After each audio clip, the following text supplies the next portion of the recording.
السلام علیکم ورحمۃ اللہ وبرکاتہ۔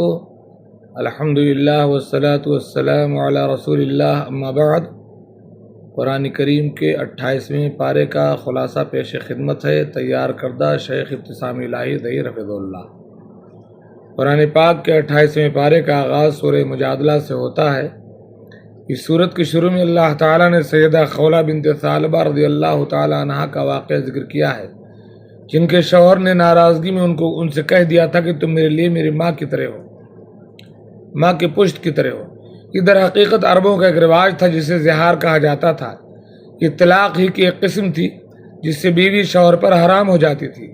حضرت خولہ اس معاملے پر رہنمائی حاصل کرنے کے لیے رسول اللہ صلی اللہ علیہ وسلم کے دربار میں حاضر ہوئیں تو آپ نے بھی اس مسئلے پر رخصت دینے سے تردد فرمایا۔ سیدہ خولہ نے اس مسئلے پر آپ سے مزید بات کرنا چاہی تو آپ نے ان سے اعراض کر لیا۔ اس پر سیدہ خولہ نے بارگاہ رب العالمین میں دعا مانگی کہ اے اللہ اس سلسلے میں میری مدد فرما۔ اللہ تعالیٰ نے حضرت خولہ کی فریاد سن لی اور اللہ کے نبی صلی اللہ علیہ وسلم پر وحی نازل فرمائی کہ اللہ نے اس عورت کی بات سن لی جو آپ سے اپنے شوہر کے بارے میں بحث کر رہی تھی، اور اللہ تعالیٰ آپ دونوں کا مکالمہ سن رہا تھا۔ بے شک اللہ تعالیٰ خوب سننے والا، بڑا دیکھنے والا ہے۔ اس کے بعد اللہ نے زہار کے کفارے کے لیے حکم نازل فرما دیا کہ جو لوگ اپنی بیویوں سے زہار کریں اور پھر اپنی کی ہوئی بات سے رجوع کرنا چاہیں تو انہیں یا تو ایک غلام آزاد کرنا ہوگا یا 2 ماہ کے مسلسل روزے رکھنا ہوں گے، اور ایسا کرنا ممکن نہ ہو تو 60 مسکینوں کو کھانا کھلانا ہوگا۔ اس سورہ مبارکہ میں اللہ تعالیٰ نے محبت اور نفرت کا معیار بھی بتلایا ہے کہ اللہ تعالیٰ سے محبت کرنے والا کوئی ایسا شخص نہیں جس کے دل میں اللہ کے دشمنوں کے بارے میں محبت ہو۔ جس کے دل میں اللہ کے لیے محبت ہے وہ ہمیشہ اللہ تعالیٰ کے دشمنوں سے نفرت کرتا ہے، چاہے وہ اس کا قریبی عزیز ہی کیوں نہ ہو۔ سورہ مجادلہ کے بعد سورہ حشر ہے۔ اس صورت میں اللہ تعالیٰ فرماتا ہے کہ جو رسول اللہ صلی اللہ علیہ وسلم عطا کرتے ہیں اسے لے لیا کرو، اور جس سے روکتے ہیں اس سے رک جایا کرو۔ اس صورت میں اللہ تعالیٰ نے اہل ایمان کے 3 طبقوں کا ذکر کیا ہے۔ ایک طبقہ وہ ہے جنہوں نے اپنے ایمان کی حفاظت کے لیے ہجرت کی اور اپنے گھر بار اور اموال کو اللہ کے فضل اور خوشنودی کے حصول کے لیے خیرباد کہہ دیا۔ دوسرا طبقہ انصاری صحابہ کا ہے جو مہاجرین سے محبت کرتے تھے اور ان کو دیے گئے مال کے بارے میں اپنے دل میں معمولی سی تنگی بھی محسوس نہیں کرتے تھے اور انہیں اپنے آپ پر ترجیح دیتے تھے، چاہے انہیں خود تنگی کا سامنا کرنا پڑتا ہو۔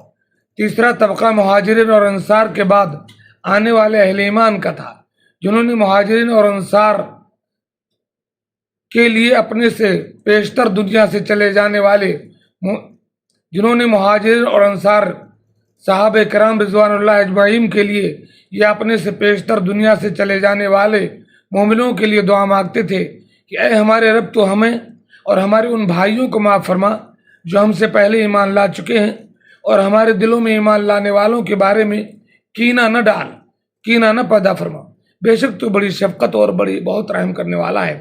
اس صورت میں اللہ تعالیٰ نے اس بات کا بھی ذکر کیا ہے کہ اگر اللہ تعالیٰ قرآن مجید کو کسی پہاڑ پر نازل فرماتا تو پہاڑ اللہ کے خوف سے ریزہ ریزہ ہو جاتا، اور ان مثالوں کو اللہ تبارک و تعالیٰ غور و فکر کرنے والوں کے لیے بیان فرماتا ہے۔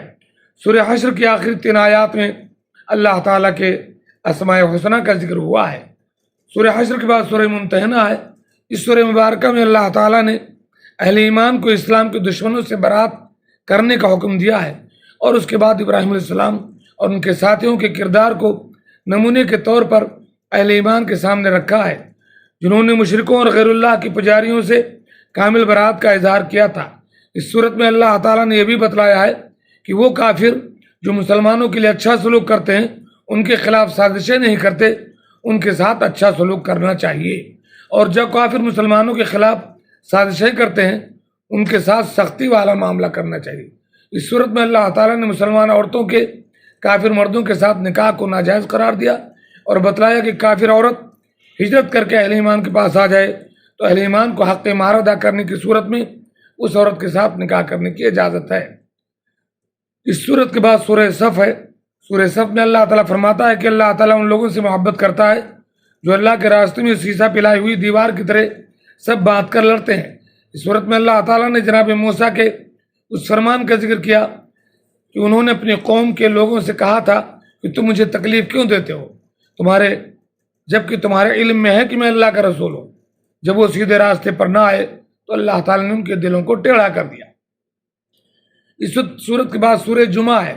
سورہ جمعہ میں اللہ تعالیٰ نے یہود کے ان علماء کا ذکر کیا جو تورات کو پڑھتے تو ہیں لیکن عمل نہیں کرتے۔ اللہ تعالیٰ فرماتے ہیں ان کی مثال ایسی ہے جسے گدھے پر کتابوں کو لاد دیا جائے، جو کتابوں کا بوجھ تو اٹھا سکتا ہے لیکن اس کے معنی اور مفہوم کو نہیں سمجھ سکتا۔ اس صورت میں اللہ تعالیٰ نے مومنوں کو نماز جمعہ کے آداب بتلائے کہ جب جمعہ کی اذان ہو جائے تو کاروبار چھوڑ کر فوراً جمعہ کی طرف متوجہ ہو جانا چاہیے، اور جب جمعہ کی نماز ادا کر لی جائے تو اس کے بعد کاروبار کرنے کی اجازت ہے۔ سورہ جمعہ کے بعد سورہ منافقون ہے۔ اس میں اللہ تعالیٰ نے اس بات کا ذکر کیا کہ منافق رسول اللہ صلی اللہ علیہ وسلم کے پاس آ کے قسمیں کھا کر شہادت دیتے تھے کہ آپ اللہ کے سچے رسول ہیں۔ اللہ تعالیٰ کہتا ہے کہ اللہ کو پتہ ہے کہ یقیناً آپ اس کے رسول ہیں، لیکن اللہ گواہی دیتا ہے کہ منافق جھوٹ بولتے ہیں۔ اس کے بعد اللہ تعالیٰ نے یہ بھی ذکر کیا کہ دنیا کا مال و دولت اور ان کے جسموں کی کیفیت دیکھ کر عام انسان متاثر ہوتا ہے، لیکن منافقوں کے لیے آخرت میں کچھ بھی نہیں ہے۔ سورہ منافقون کے بعد سورہ تغابن ہے۔ تغابن میں اللہ تعالیٰ فرماتا ہے کہ جو مصیبت بھی آتی ہے اللہ کے حکم سے آتی ہے، اور جو کوئی اللہ پر ایمان لاتا ہے تو اللہ تعالیٰ اس کی رہنمائی فرماتا ہے۔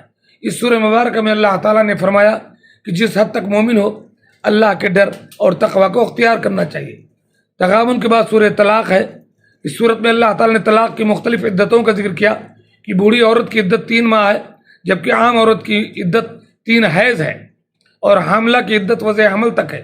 اس صورت میں اللہ تعالیٰ نے تقوی کے فوائد کا بھی ذکر کیا کہ جو تقوی کو اختیار کرتا ہے اللہ تعالیٰ اس کی تنگیوں کو دور فرماتا ہے، اس کے معاملات کو آسان کر دیتا ہے، اس کو رزق وہاں سے عطا کرتا ہے جہاں سے وہ سوچ بھی نہیں سکتا۔ طلاق کے بعد سورہ تحریم ہے۔ اس صورت میں اللہ تعالیٰ نے کامیابی کو ایمان اور عمل سے مشروط کیا، اور ازواج مطہرات اور اہل ایمان کو حضرت نوح، حضرت لوط کی بیویوں کا حوالہ دیا کہ وہ نبیوں کی رفاقت میں رہ کر بھی اپنی بدعملی کی وجہ سے ناکام ہوئی۔